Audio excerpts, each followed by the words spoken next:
Local in the New England area for all of your life, and it sounds like you've had a lot of opportunities with music and to grow as a musician and to meet other people to kind of get out there. But what was the first sort of thing that drew you in?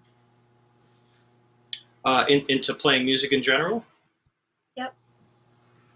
Well, I've been a music lover my whole life, really. I think when I was a kid, my parents had similar tastes in music, but I would dig through their old cassettes, and we didn't have a record player, but I had a collection of vinyl that I couldn't listen to that I was always fascinated by. Um, and then my dad would get these. There were these old infomercials, and my dad would get these CD collections. It would be like soul, R&B, jazz, blues. These old infomercials that used to run, late at night, and he'd end up buying a big collection of CDs, and that kind of widened my what I was listening to. Because really, other than that, I was just listening to whatever was on the radio. Back then, more contemporary stuff. So from him, I started listening to James Brown, Motown, lots of blues, some classic rock, but that was, I think, more from my mother's influence for sure. Led Zeppelin, and then on my own, kind of discovered AC/DC and more heavy metal and stuff like that. Um, Also, Dean Martin, Frank Sinatra, different things like that. So it was a very wide array of different music that was being played in the house, and that I was exposed to. I've been a music lover my whole life. My parents as well. I'm the only musician in the family. So I started off playing guitar. Really, I got my first guitar when I was a kid, like probably fifth or sixth grade, something like that. Got a little distracted, put it aside for a couple of years, and then classic bass guitarist Story joined a band. Nobody wanted to play bass because it wasn't as cool as drums or guitar, and that's how I started playing. And I've been doing it ever since. So probably going on about 15 years now or so, and 10 plus years professionally. So yeah, that's my story. Wow, absolutely. Were there any sort of musical inspirations that you looked up to as you were learning? Oh yeah, I mean, not many that I knew personally. I took lessons at Belmont School of Music, just a small, or was it Belmont Music? Yeah, it was Belmont Music Shop. Just a small shop. They sold instruments there. They offered lessons. It was a local shop in the next town over from where I grew up in Watertown. And there was a bass teacher there by the name of Vasilis. And I started taking lessons with him when I was 16, I think. And he prepped me a lot for my audition for Berkeley that I eventually did when I was 18, a couple years later. So he was the biggest influence that I had personally at that time. There wasn't a whole lot of music going around really, other than just me and my friends who really influenced each other. Um, Playing rock bands, blues bands, um, all sorts of stuff. Yeah, yeah. So not much of a scene in the Watertown suburbs area. Right, that's really cool though. Your music teacher was the one that kind of brought you um, into Berkeley, so I think that's really interesting to have that connection. Yeah. What sort of do you love about your instrument in particular? Mm. It's a great question. So I love that the bass is really, what you always hear that the bass is like the foundation of the band. I just like how the bass interacts with each other instrument, and how it's really a supportive instrument. Um, Not the bass doesn't really play the lead a lot, at least in the music that I'm playing. Occasionally it could, of course. And probably the first clip of mine that we're going to see just completely negates what I said. But I like how the bass is just it's the foundation of the band, and how it kind of it sets the groove, works with the drummer, and really it can just kind of interact and react to every other instrument, every other player in the band. Um, and it's just it's a fun instrument to play. It's a lot of fun. Right, it's one of those things that you can never go wrong with a good bass line, so that's good. True. Um, Yeah, for sure. what are some things that you think that you're good at besides music? Oh boy. Well, things that I'm good at. So I over the pandemic, I started mountain biking a lot more. I've always had an interest in it. This is certainly not music related, right? But it's something that I've been really getting into. And anytime I kind of have some, a day off, if I can sneak out and get a ride or two in, it's something that's kind of takes my mind off just my career and music, and it's just something else that keep me stimulated. So, am I good at it? I don't know. I'm definitely better this year than I was last year. So I'm definitely making progress. I would say progress for sure. Oh, that's awesome. That makes me really, really hmm happy. Nice. So, when you have music lessons with your students, what kind of structure do you have, or what does a typical lesson look like? Yeah, so I like to the structure that I like to use is playing some maintenance at the beginning, exercises, kind of the more boring stuff, right? But certainly crucial so that we can play the songs and accomplish the goals that we want to play, right? Um, and then from there, that might take a quarter of the lesson, might take half the lesson. Some lessons it might take three-quarters of the lesson. But really, I think a strong balance in maintenance and building a facility on the instrument is important, and then also playing songs. So keeping maybe different short term and longer term girls goals as far as what we're playing. So sometimes we might play an easier song, maybe do it for a lesson or two, and then we'll do a longer term goal that's something that maybe we can't accomplish just yet, but maybe it's something that if we add a certain exercise into the beginning of our lesson and kind of keep working on that, eventually we're going to gain the facility where we can play this song, whatever it may be. So I think having two different songs, shorter term goals, like easier songs, right? I'm kind of reluctant to say easier, but yeah, easier songs and then harder songs, and that would kind of be like the back half of the lesson. And then, like I said, the beginning would be more maintenance and exercises. But of course, it doesn't have to be completely regimented. It could kind of go all over the place. I mean, sometimes I've had some lessons where students really really psyched about a song, and I know they're practicing. It's not certainly not our first lesson. So if we just spend the whole half hour, say if it's just a half hour lesson, which flies by, if we just spend that on playing a song, that's awesome. But really, I think it's important. I like to schedule my lessons as I do my own practice routine and get some maintenance exercises and stuff like that, building dexterity at the beginning and then playing tunes. Right, I like that. I like that you're prioritizing the drills and the exercises because really that's Mm-hmm. your foundation. For me, I need to get better at doing my drills and Mm-hmm. exercises more. Oh, we all That's do. We all do for sure. Yeah. right. Um, your students, what kind of things do you tell them if they feel like they're struggling or if they feel like they're getting impatient with their instrument, or how do you kind of go about that? Well, I think maybe to get a little bit more specific, maybe some students might feel that way with a particular song that they're trying to play. And in that instance, I would just say, let's maybe slow down and break down the song a little bit further. Just go section by section, even bar by bar if we're using a piece of music, and just really focus in on what we're struggling with, and slow it down. I like to practice with a metronome and have no music even. Whether the student is using tab or music notation, or if they prefer not to use either one of those and they're just learning by ear, or the song that they're doing is they just happen to know it by ear. Just break things down, put it to a metronome, slow it down, and just kind of work towards it. Just kind of get some repetitions in there.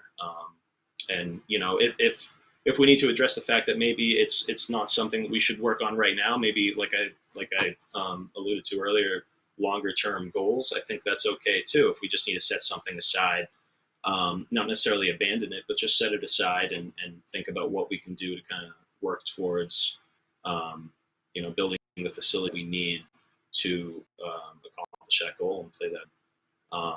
But I know your question was a little broader than that. Um, I think if they're feeling down that they can't play specific things, play songs, or they're not playing well, I would just say, I mean, of course, practice a little bit more, right? But I would just say, well, let's how can we make this more fun? How can we become more inspired? Let's maybe just listen to some music for 15 minutes or so, however long the lesson may be, right? And let's get inspired and just remember that it's supposed to be fun, right? So there's a reason why we started playing. Yeah, absolutely. What kind of opportunities beyond lessons and beyond the techniques of the guitar, what kind of opportunities do you want to give your students long term? Well, I all my students right now just play as a hobby. I've had some students in the past who were interested in going to music school. Um, they didn't end up going to a specific music school, but they did take some other classes, just some electives. They weren't majoring in music or anything. Um, but if it's just for a hobbyist, I would say go out there and jam with some people, just play. I mean, if I can recommend or suggest some different opportunities to do that, I certainly would. Of course, it would depend on the age of the student. Um, so yeah, I mean, I'd be happy to work with any student who's looking for more opportunities to play. I'd be happy to suggest jam sessions and stuff like that. And then really just urge them, if they're younger, right, and they can't go out to a jam session at night, just urge them to join a rock band, or I would check out what their school offers, whether it's public or private school, see if maybe oftentimes public schools have a rec department that would offer opportunities to play in bands. So I would say just totally get out there and play with people, make music with people. Right, that's awesome. Yeah, yeah. Have your first song. I think now would be a good time to go ahead and hear that. And this is Cool. Twinkle Twinkle Star. It's probably the coolest version I've ever heard of that song. Is there anything that you want to say about this or about the inspiration behind you covering it? Yeah, sure. So I saw this. There's this viral video going around, and I was trying to think of who. Derek Bennett. That's who it was. Derek Bennett. Derek's Bass Lessons. He's a great follow on Instagram or any other social media platform. This is actually mostly his arrangement. I changed some of the harmony in it. It's not completely like note for note as far as the reharm, right? So we have a basic harmony of the song, and then there's a term reharm um, that basically what you're doing is sometimes you're adding chords, you're changing the chords. They still function the same way because you want to support the melody. Um, but what we're doing is basically kind of extending the harmony a little bit, if you want to think of it that way.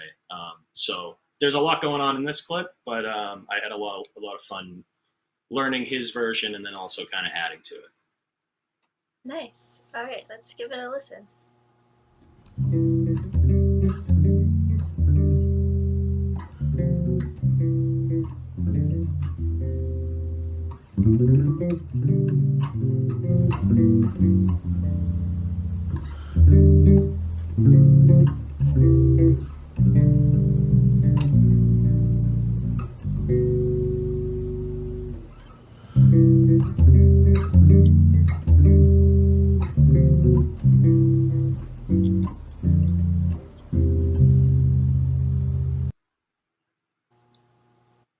All right, that was epic. Thank you very much. That was the goal. Of course. So this is kind of one of the more fun questions. If you could perform with any musician that you either like admire or wanted to perform with before, who do you think it would be? Oh wow. Do I have to choose one? No. Okay, so I mean, uh, so in school I studied jazz, and I still play a lot of more contemporary kind of sounding jazz, but that's really become more improvisation based music, right? So it's not really the old timey jazz that you think of, jazz standards and stuff like that, right? So there's a really cool electronic type scene in the New York area. It really started with like drum and bass and electronic music in London with this drummer called Jojo Mayer is his name, and he has a project called Nerve. So that's been like a dream gig of mine for many years. I like playing with effects pedals and stuff like that, and doing more, really extending my instrument as much as I can to where maybe it doesn't even sound like a bass anymore, right? Although in his music, the bass does sound like a bass. So yeah, that would totally be a dream project of mine. Another drummer in New York, similar type of vibe. Mark Juliana is his name. It would be a dream to play with him in any sort of capacity. Wayne Krantz, also, who is a guitar player based in New York. Really, just one of the more important guitar players, really, in history, and had a legendary residency at the 55 bar, which unfortunately is just shut down a couple months ago, I think. So I had the pleasure of seeing him there multiple times. Pretty much any time I was in New York that I could go out and see him, that would be a dream to play with him. All my favorite bass players and drummers have played with him. It's usually like a guitar trio. But then, I also listen to a lot of pop music, and like I said earlier, I grew up listening to more pop and rock and Motown and stuff like that. So, I mean, a really fun gig would be, there's a bass player called Nathan East, and he's played with Phil Collins, Eric Clapton, Kenny Loggins. I'm more into like Phil Collins and Eric Clapton though. So those would be dream gigs. He's playing, incredible artists. And then more like on the rock side of things, Foo Fighters would be an insane. I would love that. That would be so much fun. You know, yeah. There's so many that I'm probably missing for sure. You know, but those are definitely just a few. I love your wide range of music that you listen to, and I think students you'll probably give them opportunities to practice all sorts of things, all sorts of genres, which is really awesome, really cool. But do you Totally. practice anything ear training or music theory, or do you practice more like with your students actually playing it? Do you have any time where you just study the music? Just on my own, you mean? Oh no, with your students. Oh, with the student? Oh, yeah, for sure. I mean, I've had some bass students who, they are really interested in theory. So it's totally cool if sometimes we spend the majority of some lesson without the instrument even in our hands, and we're just talking about theory. Um, and I've also tutored in theory, and the only instrument really that I've taught in many years is the bass guitar, but I've tutored in all other areas of music, theory, if you want to call it, ear training, reharm, electronic production, all sorts of different stuff like that. So certainly that would be something I'd be happy to speak, to teach, and even just with a bass student too. If if they want to incorporate that into their lesson, I think that would be awesome, and we could totally do that. Yeah, cool. That's awesome. Mhm. What do you think makes teaching music different from teaching other subjects? Oh well, I mean, music really it is a language really, right? It's like a universal language. I mean, that's really a cliche that we've always heard. So it's probably more similar to teaching a language, right? Than it is, any liberal arts or anything like that. Um, so yeah, I mean, it's what really makes it different, I think, is that it's also subjective and interpretive. They call it theory for a reason. Nothing's really a fact. There are some facts in there and guidelines to, really accomplish, um, what you're trying to get across, or write a song in a, a proper way, right? But really, I just like that it's interpretive, it's subjective, and there's plenty of room for conversation, plenty of dialogue to be had. Yeah, I like the way you said that it's more like teaching a language than it is Mhm. anything else. I've never heard that. Yeah. What brought you to Lily Theater Company? Well, so I was when the pandemic hit, of course, we weren't playing anymore, right? Most of us.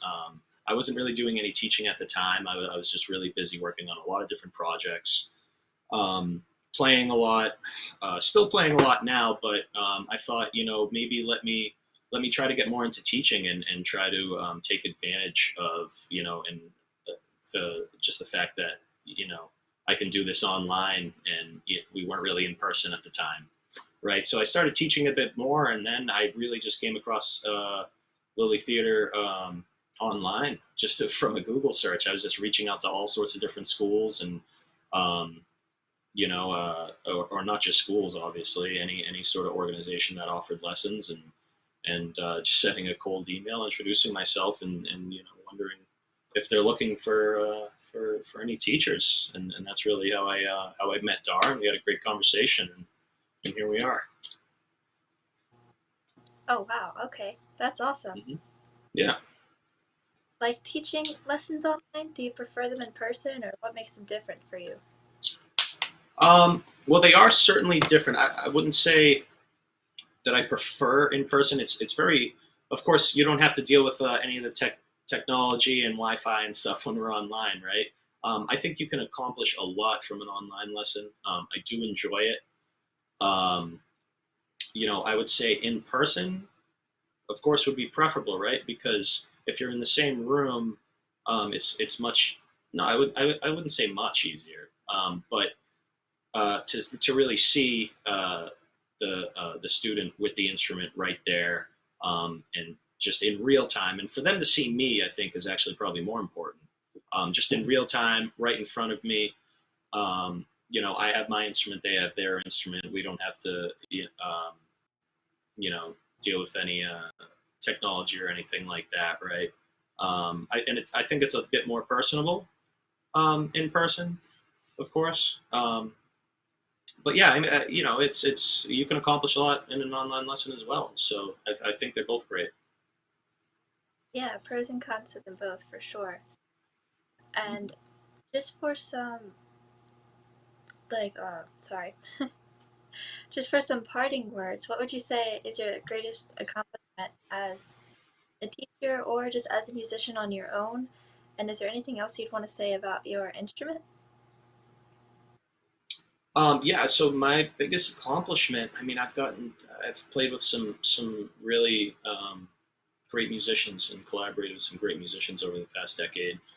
But for me, just becoming, coming from the background that I had, I didn't study musically, other than an occasional bass lesson with the teacher that I mentioned earlier.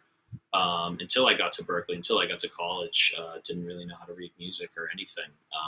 So I think those 4 years at Berkeley and the work that I put in, graduating and finishing at the end, that's a huge accomplishment for me, and it was certainly a proud time for me. Oh, yeah, definitely. What kind of Yeah. stuff did you do at Berkeley? What did you major in? My major was called professional music. So professional music, you work with an advisor, and you kind of tailor your own major. So mine was basically performance, electric bass performance. But I also I studied jazz composition. I took a lot of electives too, some cool electives, some business classes, entrepreneurship. I actually took one elective that was um, private studio teacher, I think it was called, and it was basically what I'm doing a lot now, teaching.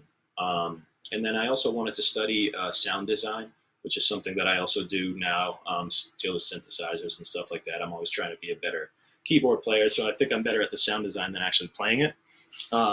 But that major allowed me to, as I said, take a lot of electives and just really have focus a lot of different areas. Um, Whereas if I were just a performance major, I would have to spend more time on my instrument. Not that I wasn't spending a lot of hours on the bass, but I just like that I had an opportunity to study with many different teachers and uh, many different aspects of music, and not just my instrument. Yeah, I like that a lot. That sounds like it was super, super fun. It was, And it was, it was a great time. we're also looking forward to helping you play in the upcoming electric bass lesson workshop. So that's super exciting. We're going to have a blog coming up about that later this month and also lots of advertising. So that's really exciting. And you also have an Instagram account, right? We could give that a little shout out. Yeah, for sure. Yeah, and yes, I'm very excited for the workshop. I'm excited to work with the other bass players involved. Also, that should be a lot of fun. We're actually starting to plan that tomorrow. Um, yeah, so my Instagram is Eric ERIC underscore Falter FALTER. You can find me on Instagram. I'm on Facebook too. Don't really have anything else. I haven't really ventured into the TikTok world yet. I don't know. I probably should. But hey, you can find me on Instagram. Everything's on there. All right, that's awesome. So, plenty of ways to reach you, and we're so excited that we got to talk with you today. We have one more song that is coming up, and that is the Little Sunflower song. Anything else or anything you want to say about that? Yeah, so this is I took a class with Oscar Stagnaro. I think I have the book over here somewhere. No. Yeah, so he a great Latin jazz bass player. I believe he's from Peru. I hope I got that right. Played with Arturo Sandoval, all sorts of players, Paquito de Rivera. And he is someone I was always really interested in Latin music. I heard it a bit when I was a kid, and I just really was into the groove and the feel of the music. So I studied with him for about a year, I believe. Yeah, a year worth of labs and Latin jazz labs, Latin bass, learning all sorts of different styles.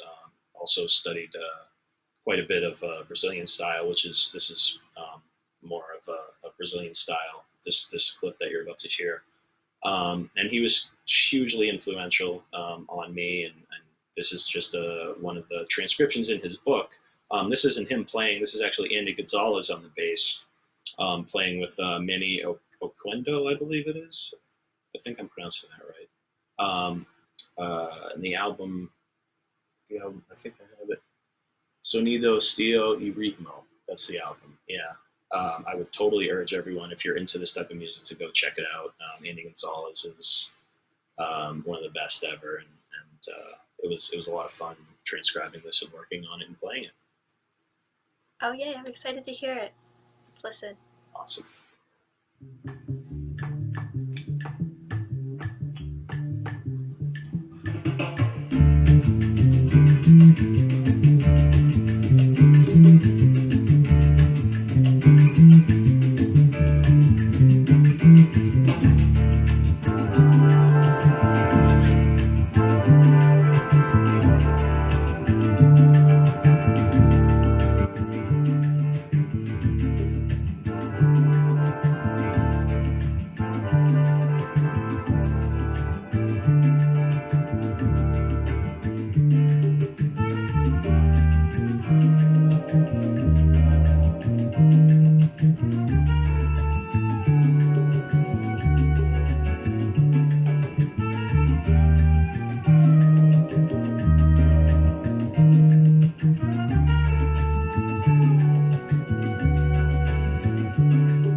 absolutely amazing.